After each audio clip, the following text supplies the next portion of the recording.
Welcome to Parent Coaches Unleashed, the podcast where we dive into the highs, lows, and did that really just happen moment of parenting teens and young adults.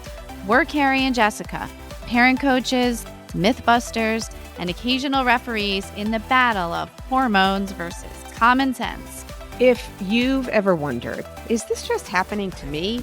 You're not alone. We're here to help you with real talk, expert advice, and hopefully a few laughs along the way. Need more support? We also offer private coaching, workshops, and speaking engagements because sometimes even parents don't have all the answers. So continue listening as we tackle this parenting journey together. Hi, everybody. Welcome to today's episode of Parent Coaches Unleashed. Hi, Carrie. Hi. So, Local. You don't have to ask me where I am today. I'm not asking you where you are. Yes, you'll be in Florida for a while now. We are going back to an age group today that we seem to continually be visiting, the young adult age group. And I'm not sure if it's because that's the age of our kids or because so many of our listeners come to us and share with us stories about what they're going through with their young adults. I find it interesting because I feel like as you become an empty nester, your role definitely shifts. But I don't know that people were expecting to be needed as much as they are as parents to young adults. So it's not just, okay, they're gone, we're moving on with our life. I feel like we're still needed as an important role in their life. And to talk further about that, today's guest is Joanna Lilley. Joanna is a therapeutic consultant. She has her own consulting firm. She has her own podcast. Success is subjective, but I would really like to focus on that therapeutic consultant part because I'm going to let her explain what that is. That is a new one for us. So welcome, Joanna. Thanks for having me.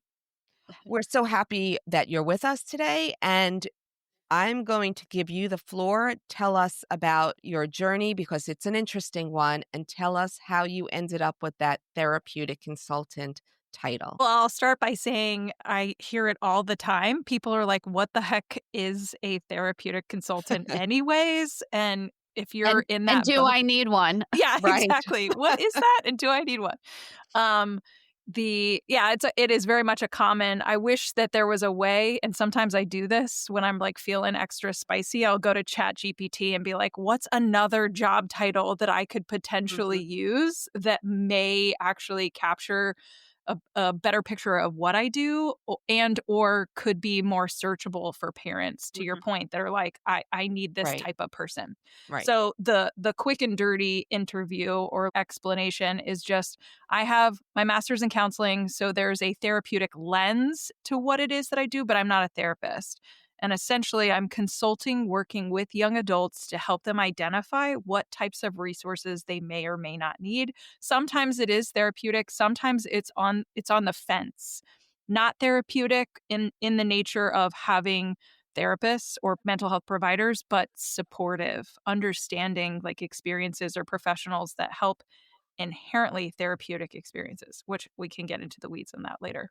The backstory in all of this kind of happened between undergrad and grad school. I was working a lot of different jobs. I myself was kind of struggling with anxiety, but some of it was self-imposed, quite honestly, because I was doing seasonal work.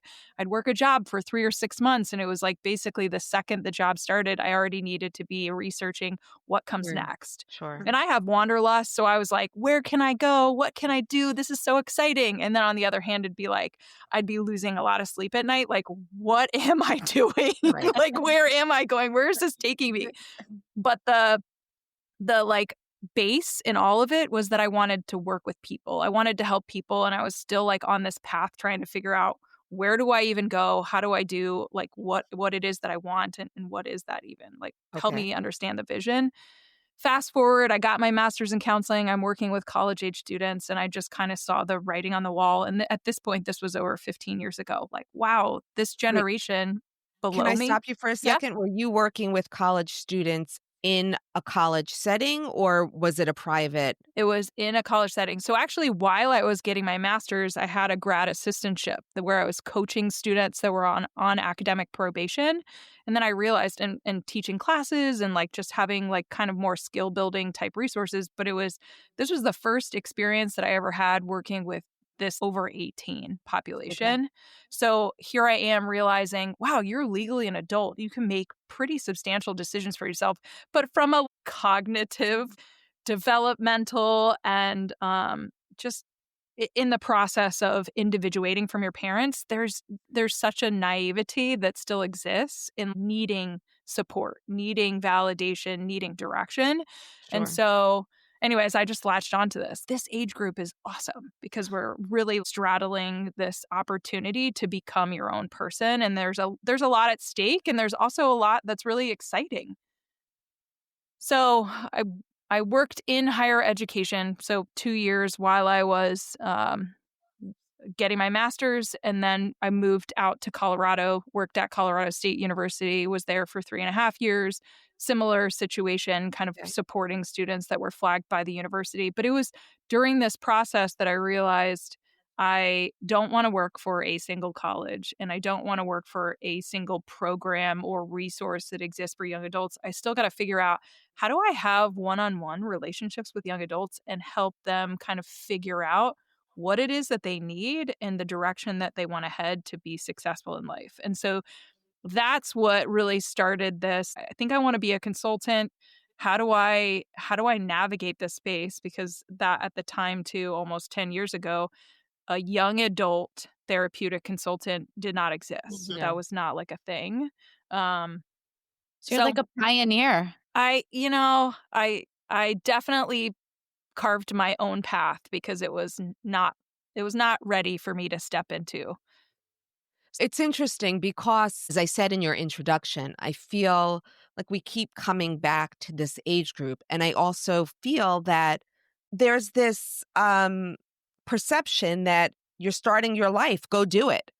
And more kids, young adults are getting stuck knowing what that even means or what that's supposed to look like. Yeah. Is that what you're finding? Is that what you're finding too? Yeah. Well, it's kind of twofold, actually. Jessica, you hit the nail on the head earlier where you were like, parents are realizing that they're needed more now than they thought they were going to be.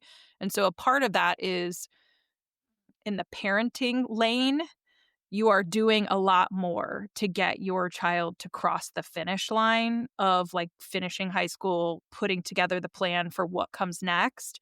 And sometimes we can't see the forest through the trees of Okay. identifying that we have created a That was dynamic where our child is more dependent on us now, like physically, mentally, emotionally, spiritually, financially, all of it, than we realize. So even though as a parent, you're like, we're helping you get to that finish line and beyond, then all of a sudden that finish line comes, whether that's graduation or literally your 18th birthday. And then all of a sudden it's like, oh, shoot, there's more unpacking that needs to right. be done.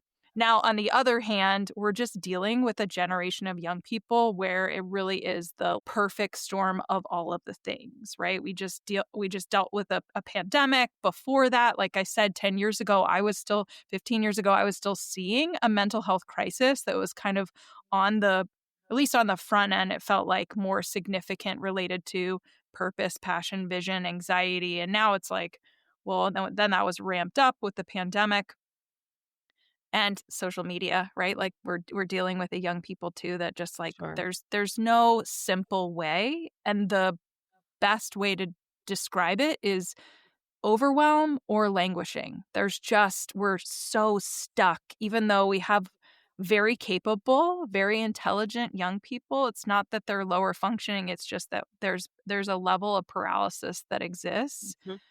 that is making it really insurmountable, or at least seemingly so, to move forward with life. I'm curious to know what or how our generation of parenting played a role in that. As you said, our children have become dependent on us, and in so many cases enabled them to be that way instead of them to be teaching them to be independent, to think for themselves, to do for themselves. We've jumped in and said, I'm going to make life easier for you. I want to help you. Mhm. That's what I'm here for. So I just wonder what role the parenting has played in that over the Yeah. years. It's there, but I want to be really clear in saying it's not entirely because of the way that this generation has been Yeah. And parented. I don't So, think anything can ever be said to be entirely one yeah. thing or another. I'm sure there are many factors involved, but one of the very first topics that Carrie and I covered when we started our podcast was helicopter parenting. Mhm. And I feel like our generation was that generation Mhm. of parenting. And I It I, I was think that, yeah, yeah, and we didn't know that that's what we were doing, right. right? Like, Mhm. that like, if someone would have said, because I was, if someone would have said, like, "You're a helicopter," I would've been like, "No, I'm not." Like, "What?" Or I feel like I'm very in tune with how I am as a person and as a parent. I didn't associate doing things for your children that they could do for themselves or Mhm. trying to prevent failure meant Yeah. like, you're doing too much. So, what can we do to support but not enable? Like, where's that fine line? And what feedback do you have to parents of this young adult? Like, obviously, we have parents who have younger teenage kids. Is there something that we could do differently in those teen years? Or no, we just need to adapt to the young adult stage differently, show up differently? Okay. Lot. Sorry. It's We okay. just hit you with that right out of the gate. It's so funny because as I listen back to other episodes, I'm like, "Carrie, you need to be a little bit more brief in your question, like, just get," but I can't help myself from doing It's it okay. because it It's just okay. keeps Well, coming. I think what I wanna start with is the response to if you have a teen, because really Okay. that question was twofold. We're talking about parents of, can we be more proactive for the parents that are listening right now that have, an adolescent still at home, and potentially we can change their transition to young adulthood in preparing them to be more self-sufficient. Mhm. And then Sure. on the other hand, we're talking about what do parents do now, to also identify if you have a young adult, are they is what you're doing enabling them, or holding them back, or how can you assess that? Mhm. So for the parents of teens, I think the biggest piece is actually just identify things that you're doing. I think take stock of every single task that you're completing for your child. And then I honestly, from a just goal setting perspective, target one thing and see if it's a Mm. teachable opportunity and put that on your child's plate. A prime example is taking your own meds as prescribed, waking up in the morning. So you're as a parent, you're not waking them up. Or it could even be something as simple as, hey, I need you to run into the grocery store for me. Here's my grocery list. I mean, whether or not this is real, but you could be like, I got to take a phone call. I have to sit in the car. I really need you to Right. go do this thing for me.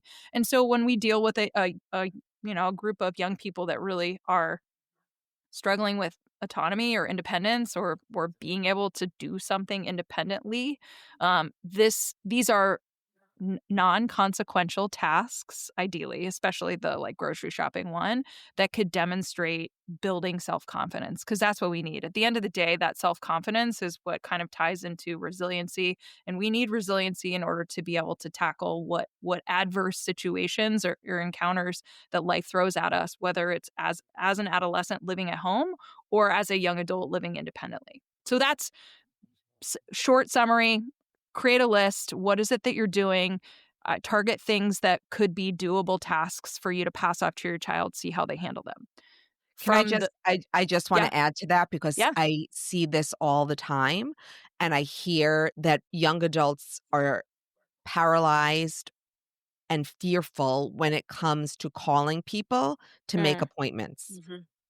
I would just add that one to your list. yeah. Well, it's funny that you say that because that's actually usually one of the examples that I give, but I opted not to this time around. But that is hands down, making phone calls is such even though you have this device that we all are attached to Right. 24/7, there is something, some internal barrier where it's just awkward to speak with somebody on the phone. But I mean, hello, we have to be able to communicate in order to like grow up. And so, yes, I think that's a great example. Okay, and I cut you off. I apologize. It's okay. We're switching over to the young adult side of things. So if you're a Sure. parent and you have a young adult, so Carrie, correct me if you wanted me to answer this differently, but I think similarly to what I just suggested for parents of an adolescent, if you're a parent of a young adult and you are learning that you are doing a lot for your child, the biggest way or the simplest way that I tell parents to identify, am I helping them or am I enabling them? Because there is a difference. If your young adult is advocating, hey, parent, can you help me with XYZ? That's actually a skill. They're advocating, they're obviously communicating effectively, and then it's up to you whether or not you can help them in whatever it is that they're asking. Enabling, on the other hand, is where we're not seeing that self-efficacy or the self-advocacy for the young adult. It's just a parent not able to tolerate whatever discomfort or distress the young adult is experiencing now or may experience if they don't complete a task. So it's actually the parent's inability to let something play out naturally. That to me is enabling. And here's a prime example. We'll go with the phone call, Jessica. Okay. If all of a sudden your young adult has a scheduled appointment, right? And if they don't follow through with the appointment, parents get charged. Parent does not feel comfortable putting the ball in the child's court to reschedule the call or to show up. So they are either calling to reschedule themselves or they're driving the young adult to the appointment because the natural consequence is they miss these appointments and then parents get charged. I want to be really careful that I'm not being judgmental of parents. Like everybody makes decisions the reason that they do for the reasons that they have. And what I'm describing right now in this example may not be enabling for a parent that's listening, but it might be enabling for another one. The important piece in all of this is also taking a step back. Are you consistently doing some of these behaviors for your child? And if you are, then that also is starting to create a pattern of enabling, which is inhibiting them from being able to just take lead or take charge of their life. Right. There's a difference between a one-off and then constantly doing something for them. Yeah. I can give an example how I just tried to enable my son last week and he stopped me. Oh, Um, I'm just going to go quickly. We were visiting schools. He was asked to come visit a school as a recruit for the football team, and the football team were hosting prospective students for the night. And at the end of the football game, they were meeting their host football player and they were going back to their room and staying over. And I had a minute when I was alone with him. And I said, Jackson, you don't have to go if you don't want to. And he said, Mom, what are you doing? And I said, oh my God, you are 100% right. I know I shouldn't be doing that. I said, I know. And I said, I'm so sorry. You are right. You've got this. And in that moment, I said to my husband, he's our last. For some reason, this one is hitting so much harder. And I promise that was definitely a one-off for me. But in that moment, my emotions took control. I just saw him leaving and it had nothing to do with my son or his abilities to socialize and to make smart choices. It was all me and my emotions. And yeah, he called me out on it. It was what Joanna said. It was your discomfort. It was Yeah. 1,000%. You were so uncomfortable with some part of it, and Yes. you were just trying to get control or ease your Right. feelings. I wanted him to just come back to the hotel with me and stay with me. Well, and I think sometimes actually to even name it, that there's a subconscious driver for us as parents where sometimes we don't realize that what we're doing is still allowing the child to be dependent on us. Like, you still need me as a parent, right? So if you're able to actually take stock on that of like, wow, what I'm doing, it's because, I'm afraid of my child leaving or not being needed. Or if you can really get to the core of that, that also helps from a parent perspective start to individuate yourself to be able to then shift away from being a parent to actually being more of a collaborator or partner Mhm. to your loved one while they are launching towards Right. their own kind of path. The emotional needs of the parent versus the emotional needs of the young adult. How can we manage that as a parent, or are we not supposed to manage it? Are we just supposed to step back and worry and work on our own and allow them the natural course, but express our support should they need us? Like, like, is Yeah. that's what Jessica was just explaining, right? Her Yeah. emotions, something was going on. Yeah. Can you guide or give any advice with that for parents or for the young adult? Like, what can the young adult do to advocate for themselves without again, here I go with my ended question. I should have just stopped. What can we do? um Okay. I think the biggest piece is, as a parent, knowing what's in your control. And quite honestly, that is naming your emotions, your feelings, sitting with them, tolerating them. And then also, if you if you struggle, if you're the type of parent, and this is me, I'm not a parent, but I am very much in this position. Sometimes I really struggle with not being in control of a dynamic, whether it's, my partner's path or whatever. I have a hard time doing that. Now, I could choose to it in this place of where I really just want to be impulsive and help facilitate something. Or I can actually work with a therapist or a coach to basically keep me being able to pull myself back to a center of knowing what's in my control, taking care of myself, and then also just being reminded of this. This is a hard time in life, period. You're talking about stumbling and fumbling through learning some of these life skills that even parents today, if you reflect back, you were like, I was never taught to do my taxes, or I was never taught to do, XYZ. And so, again, thinking about there are certain things that your child needs to learn. And sometimes it's helpful to just have them figure it out on their own. And then there are some things where obviously you do want to be able to hey, here's a list of all these adulting skills that I wish somebody had taught me. And maybe one day you'll let me step in to help you. The other thing is just being mindful as a young person of how your parents are also shifting into a different chapter in their life. Mhm. And Right. so, kind of, Jessica, to your point, your son's like, Mom, what are you doing? This is a part of my journey. You go take care of you. I'll take care of me. It's so helpful when I work with a young adult where I hear them say uh, either empathic or validating statements related to their parent, like, oh, I know my parent's having a really hard time with me potentially going off to college. And here's what I'm doing to take care of myself. That is tremendously insightful.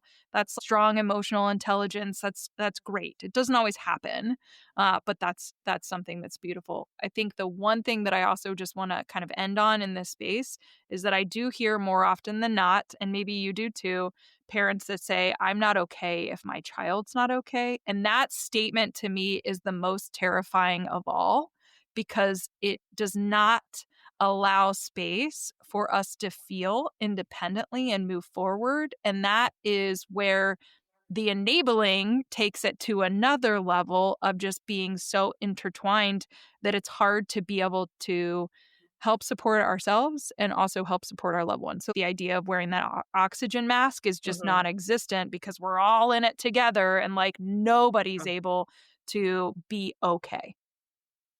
That's a really interesting and very important point for you to make. What happens if you're working with a child? I'm sorry.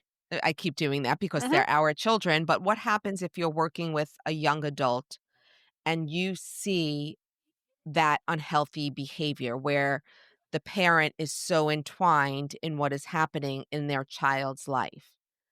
Do you offer tools and resources only to the young adult to help them navigate that relationship as well as giving them tools and resources for themselves? Do you give anything to the parent? What's your role in that? Yeah, I am really direct actually with parents on the front end and saying I'm here for the family, but the priority, the priority family member that I'm working with is a young adult. That relationship, the trust, the rapport, the confidentiality that exists Sure. between me and the young adult is what's most important. Now, if the parents of this client are they're coachable or they're like easily redirected or they're already tapped into resources and they feel stable themselves in the sense of not intervening in that relationship that I have with the young adult, then I can work with the family. Now, more often than not, what will end up happening is with a little bit of rapport and trust built with the parents, then I will make recommendations for them to have their own resources. So if they're not, an example is if they're not working with their own parent coach, that's usually something that I'm prioritizing because I don't want to get pulled into that because then that's a real it just stretches me in ways that don't allow for true support with the young adults. Like the parents are like, "What do I say? How do I say it? What boundaries do I put in place?" And then I'm over here having this conversation with the young adult knowing parents are struggling with boundaries. I'm coaching them what to say, and Sure. it feels inappropriate for the role that I do. Now again, every consultant is different, but for me, I'd rather collaborate. Parents, you have your coach in your corner, and then I'm over here working with the young adult, and that provides the real honestly, that's a best case scenario for support because the young adult sees the value in me being there for them, not anybody else.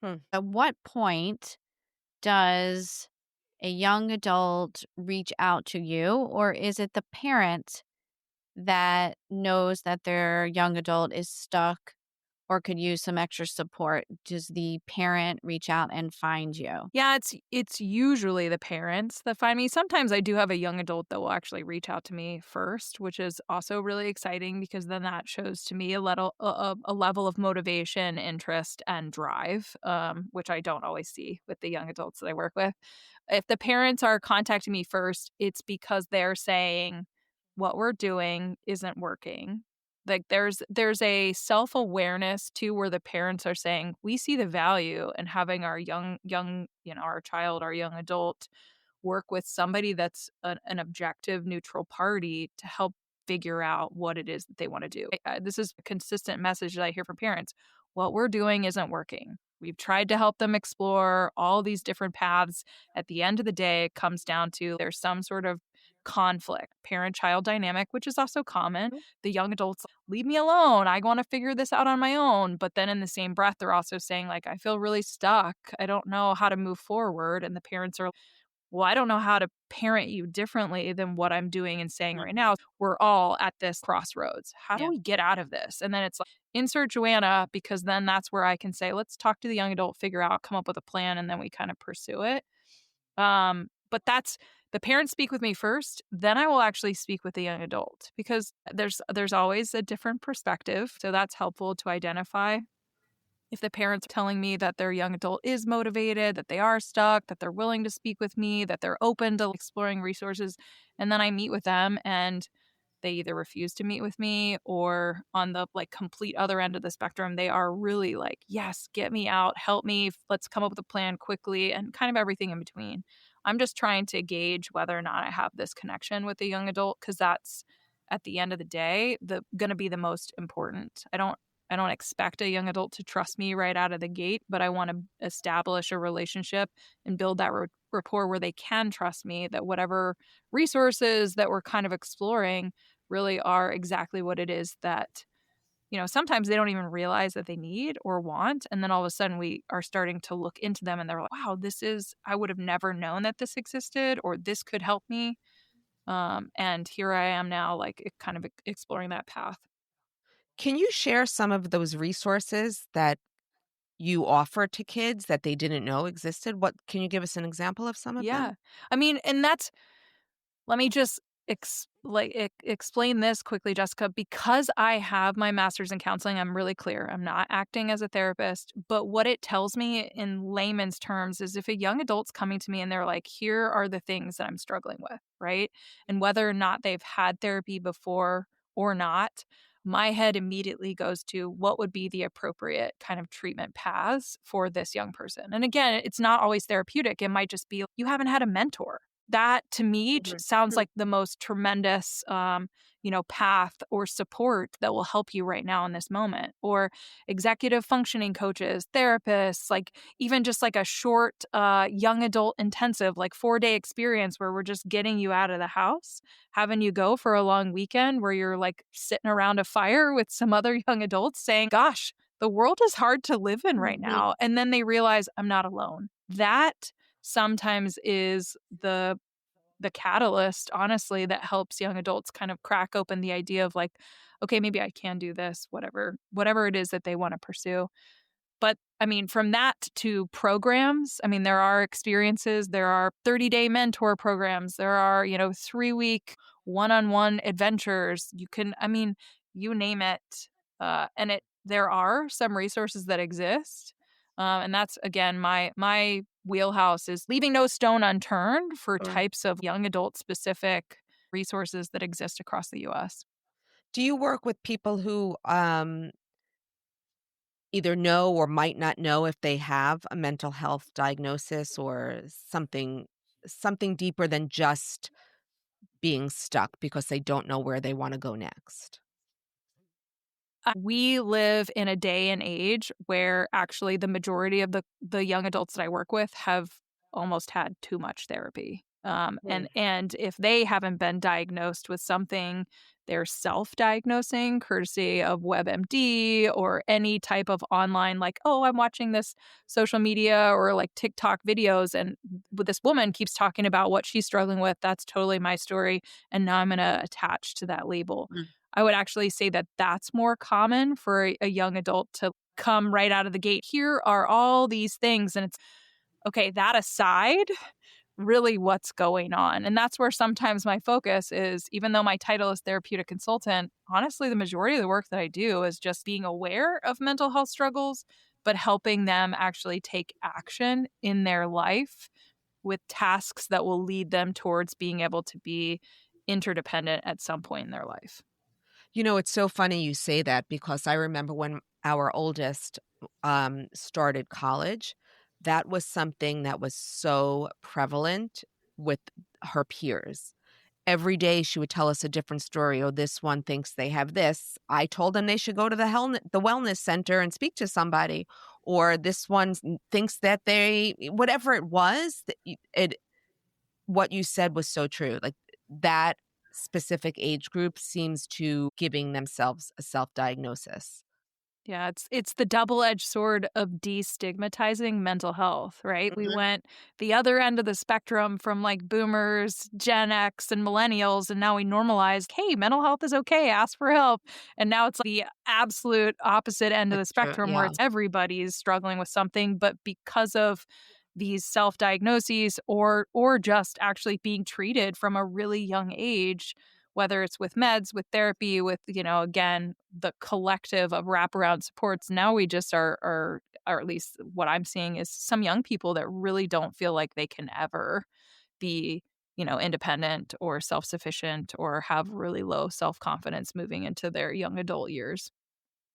That's really sad and scary. Yeah. Um, but when you meet with them, like let's take for example, a client of yours that is in that place of I'm fearful I'm not going to be able to live an independent life. Do you see something different in them? Yeah. Yeah. I mean, when a young adult starts working with me, the parents will actually fill out a parent intake form. So I'm gathering a ton of historical and developmental information from the parent perspective. And then I do the same thing with the young adult. This is just a written form. From that, then I'm actually carrying over to have more in-depth conversations specifically. But I'm looking at, what are your values? What do you see as your strengths? What are your interests? And some of that really is tied to, how can I get them connected to resources that will then build? I mean, we're talking micro moments of self-confidence that will build on creating the narrative, which if you have somebody kind of leaning on that example that I just gave, where it's like, look, I've been in therapy since 7, right? I've been on meds since age 9. Nothing's helped.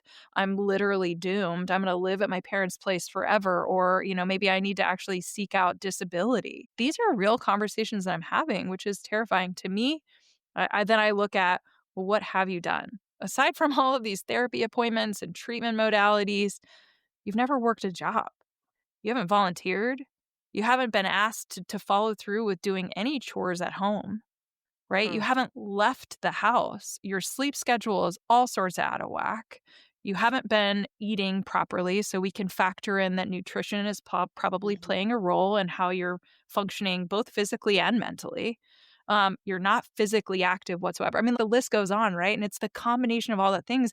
I'm looking at, how do I get you to do something? Walk around the block. How do I help change your sleep schedule? How do I just give you an opportunity to meet other people or do something that feels productive?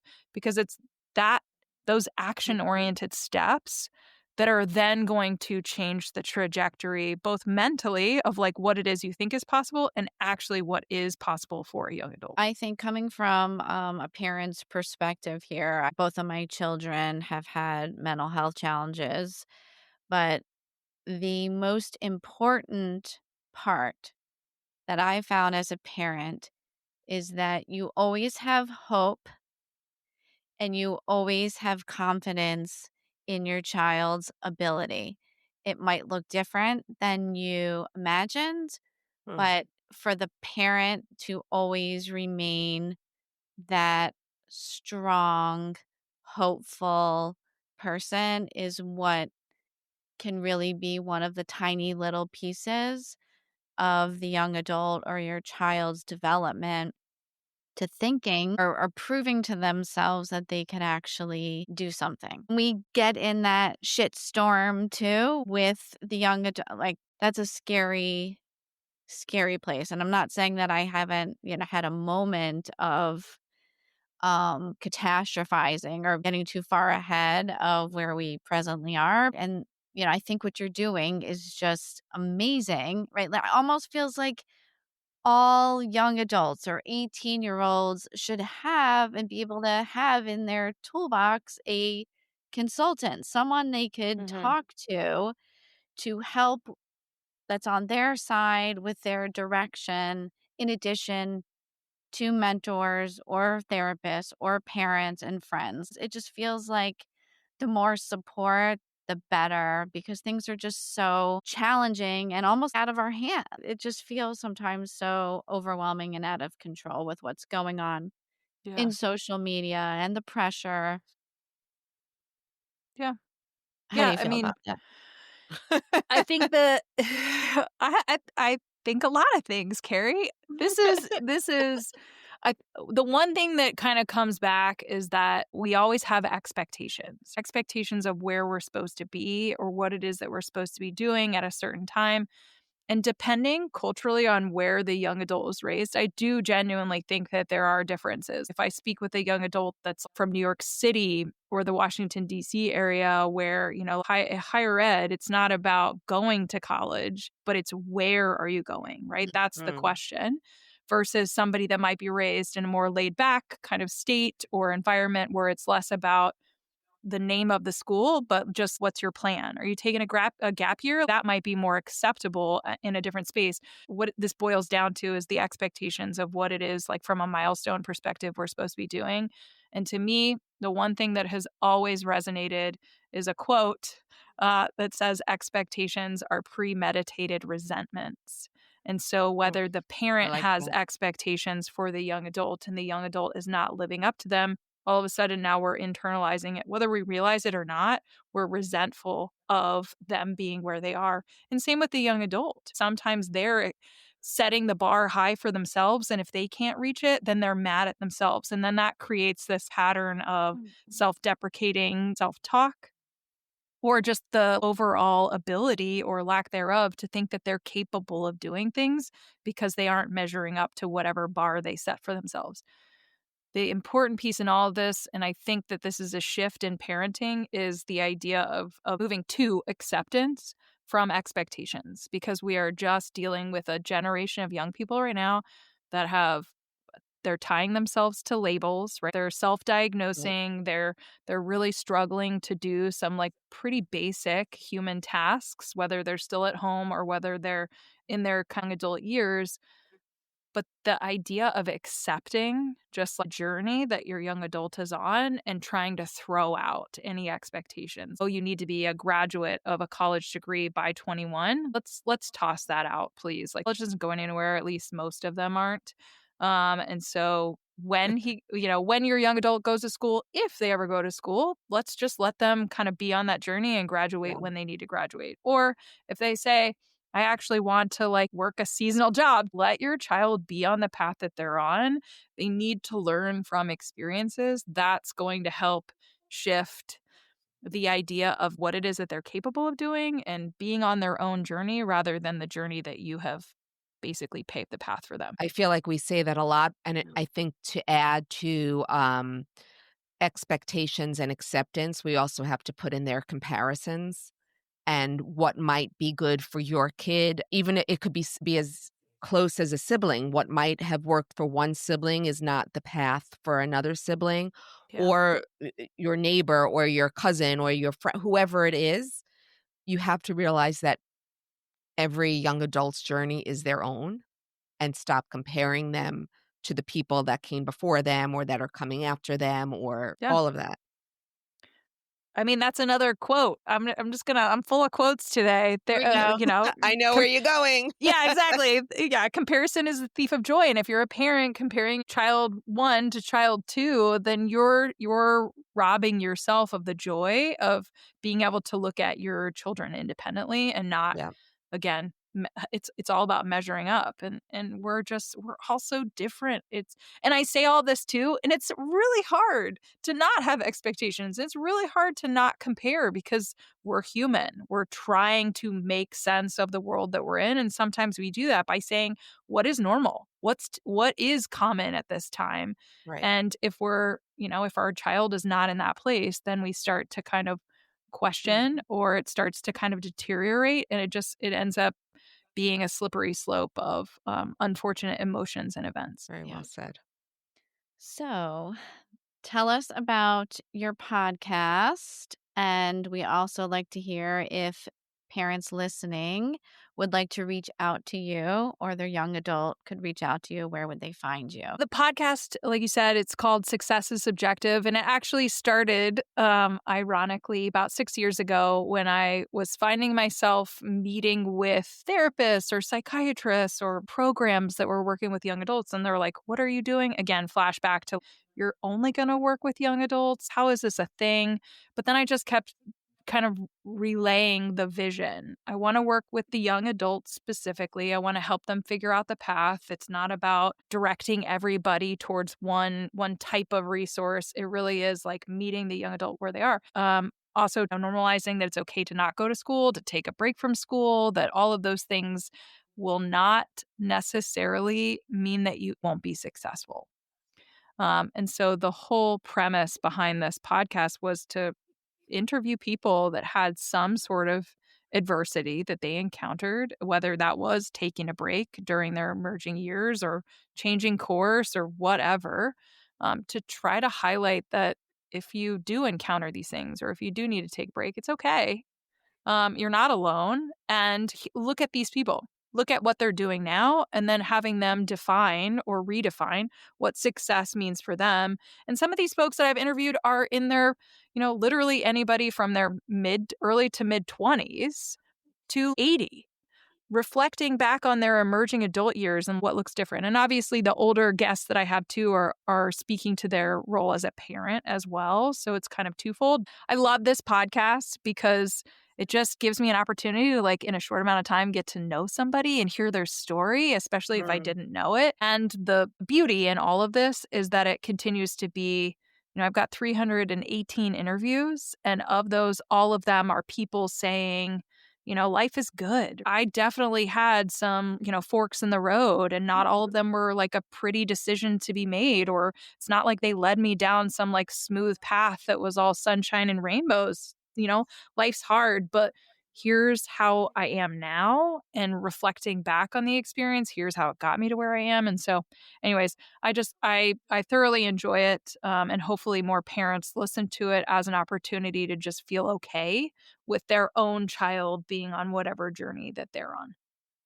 I love that. Just focusing on someone's success story, no matter what their journey was that led them there. I think that's needed. I think Yeah. people because I think one of the things that I'm hearing that you say a recurring theme is isolation. Kids feeling that they're the only ones Mhm. not just kids, all of us, Yeah. like, as parents, when our kids wouldn't nap, I must be the only parent who can't get their kid to nap anymore. So many different stages of our child's life, you feel like I have to be the only one going through this, and now we look at our young adults Yeah. and, "Oh, Johnny got a job, and this one is going abroad, and here I am just stuck in the same place. I'm the only one that this is happening to." Yeah. And that feeling of isolation is just it can be an overwhelming, paralyzing feeling, and I think to see other people knowing that they had the same feeling and made it through hmm is really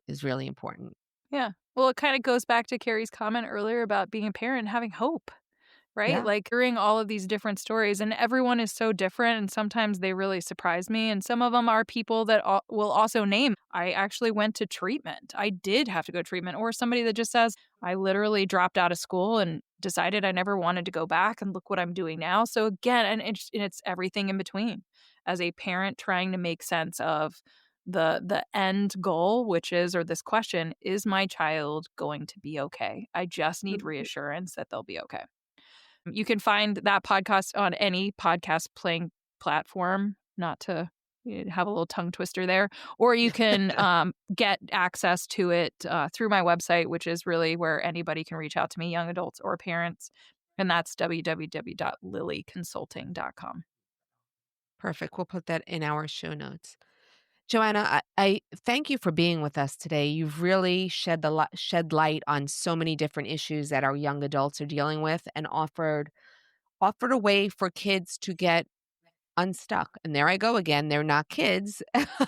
Offer a way for our young adults to become unstuck. I think you're providing a really important service, and I'm glad that we could share it with our listeners. So thank you Well, for being with us. thanks again for having me. All right. Thank you. And as always, to our listeners, thank you so much for listening. And if you know of a friend, a parent, someone who would benefit from listening to this episode, please share it with them. And we can be reached and followed on Instagram or by email at info@parentcoachesunleashed.com. Thank you. Thank you, ladies.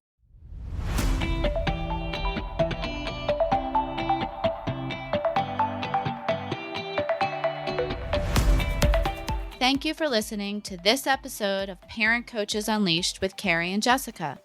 Together, we can raise the next generation of independent, capable, and compassionate young adults. We encourage you to send us an email with questions and feedback to info@parentcoachesunleashed.com. Please remember, you are not alone on this parenting journey.